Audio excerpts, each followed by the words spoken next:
Hello everyone most welcome to your own channel right on. ਜਿਹੜੇ भी students math master cadre की तैयारी कर रहे हैं जो करना चाहते हैं और वो बहुत ईजीली इस चैनल तो जो है अपनी तैयारी कर सकते हैं। ठीक है जी, ये अपना है चैप्टर नंबर 18। इस तो पहले अपने 17 चैप्टर्स कंप्लीट हो चुके हैं। हुणी मैंने वीडियोज़ अपलोड की दैन मैंने देखा कि मोस्ट कॉमन क्वेश्चन जो सबका होंगे है कि एग्जाम कदों तक हो सकता है। देखो तो वो बारे मैं थोड़ा थोड़ा दसना चाहनी है कि एग्जाम का कोई एग्जैक्ट एस्टीमेट आप कहिए कि डेफिनेटली इस मंथ च हो जाएगा या डेफिनेटली उस बारे थोड़ा पता है कि किसी को भी एग्जैक्ट कोई आइडिया है नहीं। रही गल एस्टीमेट की तो आप एस्टीमेट लगा सकते हाँ कि जून के एग्जाम हो जाना, जिवें कि तुसीं देख ही रहे हो कि PSET का रिजल्ट आ जाना हुण बड़ी आराम नाल, कल तक नोटिस तुहानूं मिल गया होना। सो उस अकॉर्डिंग यह अंदाज़ा लगाया जा सकता है कि जून या जुलाई के तुहाडा एग्जाम हो जाएगा। जून मान के चलो, जुलाई भी नहीं, जून के अकॉर्डिंग अपनी तैयारी पूरी रखो कि हाँ जी तुहाडी जून तक अच्छे तरीके नाल तैयारी हो जाए। अगर तुहाडी जून तक अच्छे तरीके नाल तैयारी हो जाती है तो अगर बाय चांस एग्जाम लेट भी हो जाता है, वैसे चांसेस बहुत मैं कुछ फाइनली इस बारे कहा नहीं जा सकता, जस्ट एक एस्टीमेट लगाया जा सकता, मैं पहले ही दस रही हाँ। सो अगर तुहाडा एग्जाम अगे जाता भी है तो तुहाडी तैयारी होनी चाहिए है। अगर जून के हो जाता है तो भी तुहाडी तैयारी होनी चाहिए है। ठीक है, सो अपनी जून के अकॉर्डिंग अपनी तैयारी रखो। ठीक है, बाकी देखो फिर बाकी डिपेंड करता है कि किस तरीके नाल तुहाडे कोल 2 मंथ ने, अप्रैल और मई, और क्योंकि 20 तक तो देखो तुहाडी एग्जाम की जो फिल करन दी फॉर्म फिल करन दी डेट ही है, तो आप ये तो कह नहीं सकते कि अप्रैल या मई के एग्जाम होएगा।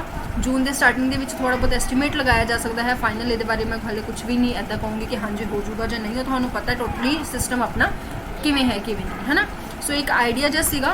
तो चलो फिर आप हुण स्टार्ट करते हाँ कि अपना किस तरीके नाल जो है चैप्टर जो है चल रहा है परमुटेशन एंड कंबीनेशन, जिहदे आप परमुटेशन डिस्कस कर रहे थे। कोशिश करूँगी अज तुहाडा परमुटेशन कंबीनेशन कंप्लीट हो जाए। एंड हुण जिहड़े क्वेश्चनस आप डिस्कस करने ने वो क्वेश्चनस हैगे ने, आई नो पिछों नॉइज़ बहुत ज़्यादा है, सो उस चीज़ को प्लीज़ थोड़ा जिहा इग्नोर करियो। ये भी मेरा एक मजबूरी ही कह सकते हो तुसीं। ठीक है, चलो तो आप ठीक है, तो चलो ये है अपना चैप्टर नंबर 18 परमुटेशन दे विच अज आप जो टॉपिक डिस्कस करना है वो टॉपिक ही है कि किस तरीके नाल जो लैटर्स नूं लैके क्वेश्चनस आते हैं, vowels occur together, vowels not occur together, ये लैटर्स इकट्ठे आने चाहिए ने, ये लैटर्स इकट्ठे नहीं आने चाहिए, ऐसा के क्वेश्चनस होंगे ने जो बनते हैं। सो इन्होंने क्वेश्चनस के उपर यह वीडियो है। ठीक है, किस तरीके के क्वेश्चनस होंगे, किस तरीके के टाइप्स बन सकती हैं, सारा कुछ लैटर्स नूं लैके। ठीक है जी, दैन जिन्होंने हाल तक सबसक्राइब नहीं किया डोंट फॉरगेट टू सबसक्राइब।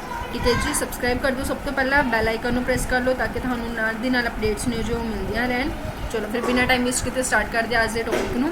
पहला तो मैं एक क्वेश्चन लै रही हाँ, इस क्वेश्चन के अकॉर्डिंग आप अलग अलग टाइप्स ने जो डिस्कस करांगे कि किहड़ियां टाइप्स हो सकती हैं क्वेश्चन दियां, और फिर डिस्कस करांगे कि उन्होंने आप सॉल्व किवें करना है। ठीक है, करिए फिर स्टार्ट। ठीक है, तो चलो फिर देखो सब तो पहले तो क्वेश्चन लैट मैंने इतने कोई भी एक वर्ड दिता हुआ है, काफ़ी पॉपुलर जो वर्ड है डॉटर, ये रिलेटेड क्वेश्चन बन जाते हैं। सो इनू आप ही लैके चलते हाँ अपने को 1 मिनट। हाँ जी, DAUGHTER डॉटर। ठीक है, सो डॉटर आपको एक वर्ड दिता होया है तो ये कोई डाउट नहीं है कि टोटल ये जो लैटर्स ने या टोटल ये जो वर्ड्स ने वो किन्ने ने, वो मेरे को 8 ने, 1 2 3 4 5 6 7 8 का मतलब 8। तो ये भी कोई डाउट नहीं है कि टोटल ये जो वेज बननगे वो वेज किन्ने बननगे परमुटेशन के 8 फैक्टोरियल मतलब 40320 बननगे। जिवें मैं तुहानूं कहा सी पहले 8 फैक्टोरियल का याद ही रखो ताकि थोड़ा बहुत वधिया तरीके नाल एस्टीमेट लगाया जा कैलकुलेशन ईजीली की जा सके। ठीक है,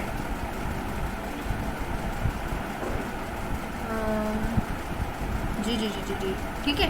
चलो हुण देखो ये सब तो पहली टाइप किहड़ी बन जाती है। सब तो पहली टाइप तो जी अपने कोल बन जाती है कि जिहड़े वोवल्स ने वो इकट्ठे आने चाहिए ने। ठीक है, वोवल्स ऑलवेज अकर टुगैदर, कम टुगैदर, अकर टुगैदर जो कुछ भी है ना, कि वोवल्स इकट्ठे आने चाहिए ने। सो एक बार दोबारा आप इत्थे लैटर लिख रहे हैं, that is daughter, DAUGHTER। Total इस वेज आप कढ़ चुके हैं। तो टोटल नंबर ऑफ लैटर्स मेरे को किन्ने ने, टोटल नंबर ऑफ लैटर्स, तो टोटल नंबर ऑफ लैटर्स मेरे को किन्ने ने 8 ने। इत्थे मैं प्रॉपर थानू लिख के दस रही है, एग्जाम के इन्ना कुछ तुसीं नहीं लिखोगे। ठीक है, तो उस तो बाद अगर आप गल करिए टोटल नंबर ऑफ वोवल्स मेरे को इत्थे किन्ने ने, तो वोवल्स थानू क्लीयरली नज़र आ रहा होना कि एक ए वोवल है, एक यू वोवल है, एक ई वोवल है, तो मतलब सिर्फ 3 ही वोवल्स ने, ए यू एंड ई। ठीक है, नैक्सट अगर आप गल करिए टोटल नंबर ऑफ कॉन्सोनेंट्स किन्ने ने, कॉन्सोनेंट्स की जेकर तुसीं गल करो तो कॉन्सोनेंट्स किन्ने ने 5 ने। ठीक है जी, 1 2 3 4 5। ठीक है, तो ये जोड़े हैगे ने ला लो DGH ठीक है। टी एंड आर ये मेरे को की हैं कॉन्सोनेंट्स हैं, कॉन्सोनेंट्स ਜਿਹੜੇ ਵੋਵਲਸ नहीं ਹੁੰਦੇ। ਹੁਣ ਇਹਨਾਂ ਨੇ ਕੀ ਹੈ ਕਹਿੰਦੇ ਵੋਵਲਸ ਇਕੱਠੇ ਆਣੇ ਚਾਹੀਦੇ ਨੇ, ਤਾਂ ਵੋਵਲਸ ਇਕੱਠੇ ਆਉਣ ਵਾਲਾ ਕਨਸੈਪਟ ਆਪਾਂ ਆਲਰੇਡੀ ਪ੍ਰੀਵੀਅਸ ਕਲਾਸਿਸ ਦੇ ਵਿੱਚ ਕੀਤਾ ਹੈ ਕਿ ਜਿਹੜੀ ਚੀਜ਼ ਇਕੱਠੀ ਆਣੀ ਚਾਹੀਦੀ ਹੈ ਉਹਨਾਂ ਨੂੰ ਇੱਕ ਗਰੁੱਪ ਮੰਨ ਲਓ, ਠੀਕ ਹੈ। ਇਹਨਾਂ ਨੂੰ ਇੱਕ ਗਰੁੱਪ ਮੰਨ ਲਓ, ਇਹਨਾਂ ਨੂੰ ਇੱਕ ਗਰੁੱਪ ਮੰਨਾਂਗੇ ਤਾਂ ਮੇਰੇ ਕੋਲ ਕਿਹੜੇ ਕਿਹੜੇ ਰਹਿ ਗਏ, ਮੇਰੇ ਕੋਲ ਰਹਿ ਗਿਆ D ji H T R and A you ई ਨੂੰ मैंने एक ही लैटर मान लिया। अगर एक ही लैटर मान लिया तो हम तुम आप ही समझदार हो कि मेरे को टोटल किन्ने वेज हो गए, मेरे को टोटल किन्ने वेज हो गए 1 2 3 4 5 6, तो मेरे को टोटल वेज किन्ने हो गए जी 6 फैक्टोरियल हो गए, ठीक है। तो इन्होंने 6 चीज़ों अरेंज करन दे मेरे को किन्ने वेज होंगे 6 फैक्टोरियल होंगे। बट डोंट फॉरगेट कि जोड़ा ए यू ई है इन्होंने आपस च भी वेज होंगे, तो ਜਿਹੜੇ ਇਹ ਤਿੰਨ ਨੇ ਇਹਨਾਂ ਨੂੰ ਆਪਸ ਦੇ ਵਿੱਚ ਅਰੇਂਜ ਕਰਨ ਦੇ ਵੀ ਵੇਜ਼ ਹੋਣਗੇ ਔਰ ਇਹਨਾਂ ਨੂੰ ਅਰੇਂਜ ਕਰਨ ਦੇ ਵੇਜ਼ ਕੀ ਹੋਣਗੇ ए यू ई, ठीक है। तो मतलब इन्हों के आपस ਦੇ ਵਿੱਚ ਅਰੇਂਜਮੈਂਟ ਵੀ ਤਾਂ ਹੋਏਗੀ, ए पहला आएगा यू पहला आएगा ई, तो मतलब इन्हों की अरेंजमेंट्स कितनी होएगी 3 फैक्टोरियल होएगी, नो डाउट। तो ये अपने को टोटल जो वेज बननगे वो की बननगे 6 फैक्टोरियल इंटू 3 फैक्टोरियल, ठीक है। सो अगर ਇਹਦਾ शॉर्टकट याद करो ਆਪਾਂ ਨੇ प्रीवियस क्लास ਦੇ ਵਿੱਚ ਕੀਤਾ ਸੀ, शॉर्टकट कह लो या क्वेश्चन करने का एक तरीका कह लो कि वो मेरे को की होएगा ए होएगा, तो मतलब सिंपल वही गल है, इनू सॉल्व करोगे 6 फैक्टोरियल बनेगा, इनू करोगे 3 फैक्टोरियल बनेगा। कहानी उत्थे ही है, जो स्टूडेंट्स ए लगाना चाहते हैं ए लगा सकते हैं, अदरवाइज वो तो अपने को है, ठीक है। तो सैकेंड अपने को टाइप बन जाती है कि जोड़े वोवल्स ने वो इकट्ठे नहीं आने चाहिए, वोवल्स नैवर कम टुगैदर, कि जोड़े वोवल्स ने वो इकट्ठे नहीं आने चाहिए। अगर वोवल्स इकट्ठे नहीं आने चाहिए तो याद करो आप की कहा सी कि जेकर इकट्ठे नहीं आने चाहिए दैन टोटल दे विचों माइनस कर दो जिन्ने भी तुहाडे कोल बने, right. Vowels not come together दे विच आपां की करना सी, आपां की करना सी बस इन्हां दा टोटल दे विचों जिन्ने भी अपने केसेस आए से उन्होंने माइनस कर दो।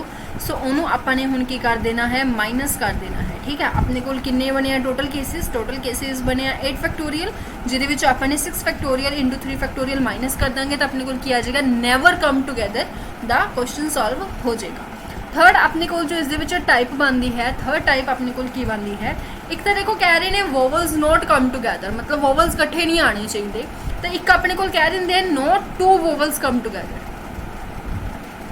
No two vowels come together. तो इन्होंने दोनों के विच ना पहली गल तो डिफरेंस है, वो तो कह रहे हैं वोवल्स नहीं कट्ठे आने चाहिए, कह रहे हैं कोई भी दो वोवल्स भी आपस में इकट्ठे नहीं आने चाहिए, ठीक है।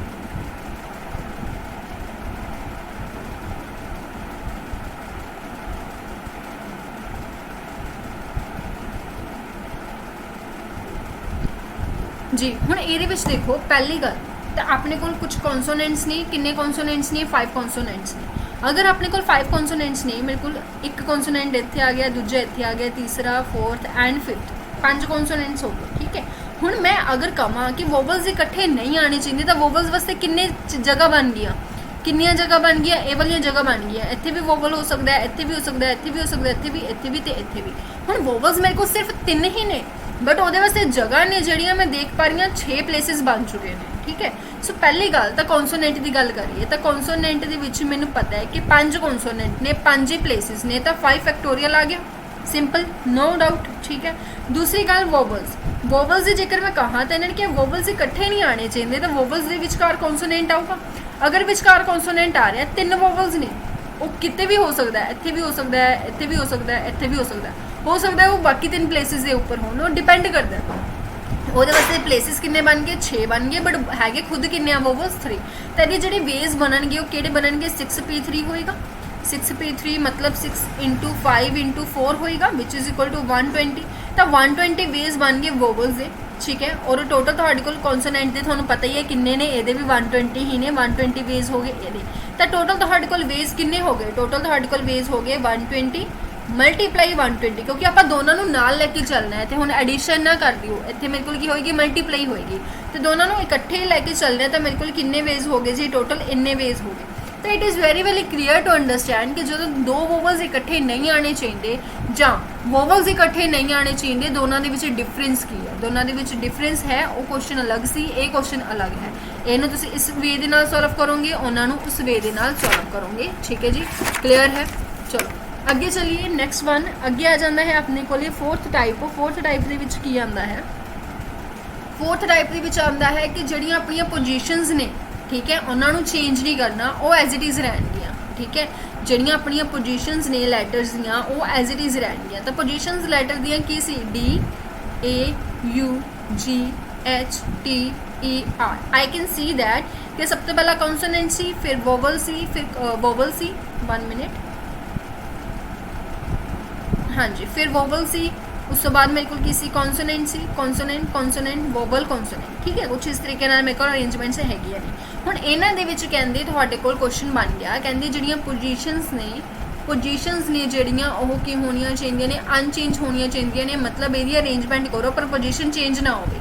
अगर तुहाडे कोल पोजीशन चेंज नहीं होगी then it is very easy to understand कि जिहड़े वोवल्स ने वो मेरे कोल किन्ने ने? 3 ने, ठीक है जी। वोवल्स ही तो इत्थे मैंने मैंशन किया होया स्पैशली वोवल्स एंड कॉन्सोनेंट्स, ठीक है। तो वोवल्स से कॉन्सोनेंट्स मेरे को किन्ने ने? वोवल्स मेरे को हैगे ने 3, तो वोवल्स दी अरेंजमेंट्स मेरे को किन्नियां होणगियां जी? 3 फैक्टोरियल होणगियां। कॉन्सोनेंट्स मेरे को किन्ने ने? 5, तो इहदी अरेंजमेंट्स किन्नियां होणगियां? 5 फैक्टोरियल्स होणगियां। टोटल मेरे को किन्नियां हो जाएंगियां? Total is equal to 3 × 5 factorial which is equal to 720 मेरे को आंसर आ जाऊगा। मतलब ये तुसीं सीधा सीधा कॉन्सैप्ट कदों लगाना है? जो तुहानूं कहा गया कि वोवल्स से कॉन्सोनेंट्स दी पोजीशनस ने जो पोजीशनस चेंज नहीं होनियां चाहिए, ठीक है। एक तुहाडे कोल क्वेश्चन बनता है कि वोवल्स का जी सिर्फ ऑड प्लेसिस से आवे, ठीक है। तो वह किहड़ा हो गया? Vowels occupy odd places. तो ये सिर्फ जो वोवल्स ने वो कितने आन? ऑड प्लेसिस से आन। Then it is very easy. देखो अपने को 8 लैटर्स ने, है ना, 8 लैटर्स के विच मेरे को ये ऑड होएगा, ईवन होएगा, ऑड ईवन होएगा, ठीक है। किमें भी तुसीं देखो, है ना, तो गल तो सेम ही रहनी है। जेकर तुसीं इदा भी लिख देने हो तो कुछ गलत नहीं है, क्वेश्चन तुहाडा आंसर सेम ही आऊगा, है ना। तो कहने का मतलब की है, चलो आप ब्लैक वाले के अकॉर्डिंग चलते हैं। तो इतने मेरे को की है ऑड प्लेसिस के उपर की आना चाहिए? वोवल आना चाहिए। अगर ऑड प्लेसिस के उपर वोवल आना चाहिए तो मेरे को नंबर ऑफ वोवल्स है किन्ने हैं? नंबर ऑफ वोवल्स है जी मेरे को 3 है। बट जे मैं ध्यान नाल देखा मेरे को प्लेसिस किन्ने बन गए, ठीक है। मेरे को प्लेसिस किन्ने बन गए? 1 2 3 4, 4 मेरे को प्लेसिस ने। 4 प्लेसिस दे विच तुसीं 3 वोवल्स नूं एडजस्ट करना है। तो मेरे को कितना हो गया? 4p3 हो गया। किहदे वास्ते? वोवल्स वास्ते, ठीक है। मैंने 4 प्लेसिस दे विच 3 वोवल्स नूं एडजस्ट करना है। तो मेरे को 4p3 मतलब 4 × 3 × 2 विच इज़ इक्वल टू 24, ठीक है। हुण आ गई कॉन्सोनेंट्स की बारी। कॉन्सोनेंट्स के विच की है? मेरे को 5 कॉन्सोनेंट्स ने। अगर मेरे को 5 कॉन्सोनेंट्स ने तो मेरे को प्लेसिस भी तो 5 ही होणगियां। हुण तुसीं कहोगे मैं 5 किवें? ध्यान नाल देखो क्वेश्चन नूं। मेरे को 4 प्लेसिस नहीं हैगियां कॉन्सोनेंट वास्ते, मेरे को 5 प्लेसिस ने। किवें? इन्हां ने क्या कहंदे? Vowel occupy odd places. Vowel odd place से आना चाहिए। जिहड़ा कॉन्सोनेंट है वो चाहे ईवन के उपर आवे चाहे ओड के उपर आवे, हमको कोई मतलब नहीं है, ठीक है। तो मतलब जिहड़ा वोवल है वो ओड के उपर आना चाहिए है, बट जिहड़ा कॉन्सोनेंट है वो ईवन प्लेस के उपर आ जाए, ओड प्लेस के उपर आ जाए। इन्हों ने कुछ मैंशन नहीं किया होया। आपां ने वोवल्स नूं ओड प्लेसिस के उपर बिठाना सी, आपां बिठाता। बिठाने तो बाद आपां देखिया कि एक जगह तो अज खाली बच गई। हुण जिहड़ी एक जगह खाली बच गई उहनूं नाल मिला के अपने कोल टोटल किन्ने प्लेसिस रह गए? पिछे विकेट जिहड़े प्लेसिस रह गए 5 प्लेसिस रह गए। और अपने कोल किन्ने कॉन्सोनेंट्स ने? अपने कोल 5 कॉन्सोनेंट्स ने। हुण 5 प्लेसिस ने, 5 ही कॉन्सोनेंट्स ने। तो कॉन्सोनेंट्स के वेज किन्ने बन गए? 5p5 मतलब 5 फैक्टोरियल मतलब 120, ठीक है। तो हम दोनों को आपस में मल्टीप्लाई कर दो तो ਤੁਹਾਡਾ ਕੀ आ जाएगा? आंसर आ जाएगा विच इज़ 24 × 120। ਹੁਣ मोस्टली अपन इत्थे की हुंदा है? कन्फ्यूजन ये हुंदी है कि 4 प्लेसिस ने, 5 कॉन्सोनेंट्स ने, आंसर किवें आऊगा? इदां दा कुछ नहीं है। तुहानूं वोवल दी ऑड जां ईवन प्लेसिस के उपर जगह पक्की की होगी, ठीक है, बट दूजे दी नहीं होगी। जे कॉन्सोनेंट दी हुंदी है तो वोवल दी कोई फिक्स नहीं होगी, वो ईवन जां ऑड दोनों चों किसी ते भी एक ते भी आ सकता है, ठीक है जी। क्लीयर है? इस तो बाद अपने को बन जाता है जी सेम ऑर्डर, ठीक है। सेम ऑर्डर वाली गल भी आप कर चुके हैं। जो सेम ऑर्डर आ जाता है कि ऑर्डर के चेंज नहीं होना चाहिए, तो जोड़ा आप नाल लैके चलते हैं, जिमें अपने क्वेश्चन किया सी, अपने क्वेश्चन किया सी DHTER तक वोवल हो गया। तो आपने कहा सी भी ये तीनों की ने इको ही लैटर है। अगर ये तीनों इको ही लैटर ने, एक तो मेरी हैंड राइटिंग पहला ही नहीं सोहनी तो उपर दी ये हो जाता है, ठीक है। अगर ये तीनों इको ही लैटर आप मान के चले तो टोटल मेरे को किन्ने वेज बने से? 6 फैक्टोरियल बने से, ठीक है। हुण इन्होंने ना क्वेश्चन दे विच एक गल मैंशन करती, किहड़ी गल मैंशन करती? कहंदे जिहड़ा इन्हां दा ऑर्डर है ना वो ऑर्डर की रहेगा? सेम रहेगा। वो ऑर्डर की रहेगा, सेम रहेगा, मतलब ए पहले ते है, पहले ते रहेगा, फिर यू आएगा, फिर ई आएगा, कोई भी चेंज नहीं होगा। अगर ऑर्डर सेम है तो की इन्हां दी अरेंजमेंट नाल मल्टीप्लाई च लगेगी नहीं, क्योंकि इन्हां दी तो अरेंजमेंट ऑलरेडी उन्होंने अपन नूं करके दित्ती आ। अगर तुहानूं क्वेश्चन दे विच मैंशन है कि wobble come together with same order, same order का मतलब हो गया उन्होंने ऑर्डर चेंज नहीं होगा, तो तुहाडे कोल सिंपल यही आ जाऊगा आंसर, क्योंकि नाल इंटू 1 फैक्टोरियल लगेगा, एक ही ऑर्डर होगा, वो लगाओ ना लगाओ कोई फर्क पैंदा है नहीं। तो ये आप ऑलरेडी मेरे ख्याल पहला प्रीवियस क्लास के डिस्कस किया भी होया, तो यही तुहाडा की आ जाए करेगा, आंसर आ जाए करेगा। ठीक है जी, क्लीयर है। इससे अलावा होर कोई टाइप बनती हो तो एक टाइप ये भी बनती है कि वोबल्स always come together and consonants always come together, मतलब कॉन्सोनेंट्स भी इकट्ठे आने चाहिए हैं एंड वोबल्स भी इकट्ठे आने चाहिए हैं। इन दिस केस आपा की करिए, अपने को देखो कॉन्सोनेंट्स केड़े केड़े हैं, D G H T R, and vowels केड़े हैं, ए यू ई। मैंने की किया, दोनों को एक लैटर मान लिया, क्योंकि जी चीज़ इकट्ठी आनी चाहिए उन्होंने एक लैटर मान लो, फिर कोई बहस ही नहीं होंगी, है ना। सो इनू भी मैंने एक लैटर मान लिया, उन्होंने भी मैंने एक लैटर मान लिया, एक लैटर दूजा लैटर, तो टोटल कितने वेज हो गए, 2 वेज हो गए। बट ये आपस च भी अरेंज होणगे, क्योंकि मैंने क्वेश्चन च मैंशन नहीं किया कि सेम ऑर्डर है या नहीं है। अगर सेम ऑर्डर बारे कुछ मैंशन नहीं किया, मतलब इन्हों दी अरेंजमेंट्स भी आनगियां। इन्हों दी कितनी अरेंजमेंट्स आनगियां, ये आनगियां 1 2 3 4 5 फैक्टोरियल, ठीक है। और ये कितनी अरेंजमेंट्स आनगियां, ये मेरे को 3 अरेंजमेंट्स आनगियां, तो मतलब ये मेरे को की होगा, आंसर होगा। तो फॉर्मूले के अकॉर्डिंग, तो शॉर्टकट के अकॉर्डिंग अपने को पहला की होंदा सी n-r+1 होंदा सी, n-r+1 इंटू आर फैक्टोरियल होंदा सी, क्योंकि हुण इत्थे मेरे को की है n-r1 -r2, मतलब पहला वाला तो दूजा वाला, 2 ग्रुप बन गए ना अपने को, पहला ग्रुप माइनस दूजा ग्रुप माइनस, क्योंकि आप 2 ग्रुप माइनस किते हैं तो आप ऐड भी की करांगे, 2 करांगे इंटू दोनों का फैक्टोरियल, पहले का फैक्टोरियल तो दूजे का फैक्टोरियल, सॉल्व करो आंसर आ जाएगा। Easy, clear, easy to understand. ठीक है जी, तो ये हो गया अपने लैटर्स नाल रिलेटेड क्वेश्चंस के किद्दां दे क्वेश्चंस बनते हैं या बन सकते हैं। ठीक है, तो अगली क्लास दे विच आपां डिस्कस करांगे रैंक बारे। रैंक एक टॉपिक है जिसनूं आपां डिस्कस करांगे रैंक डिक्शनरी दे विच, ठीक है। वो भी काफ़ी कह सकते आप इंपोर्टेंट है। सो यही इत्थे तक ही, शुक्रिया तुहाडा सब दा। क्लास पसंद आई then please don't forget to like share and subscribe. Thank you.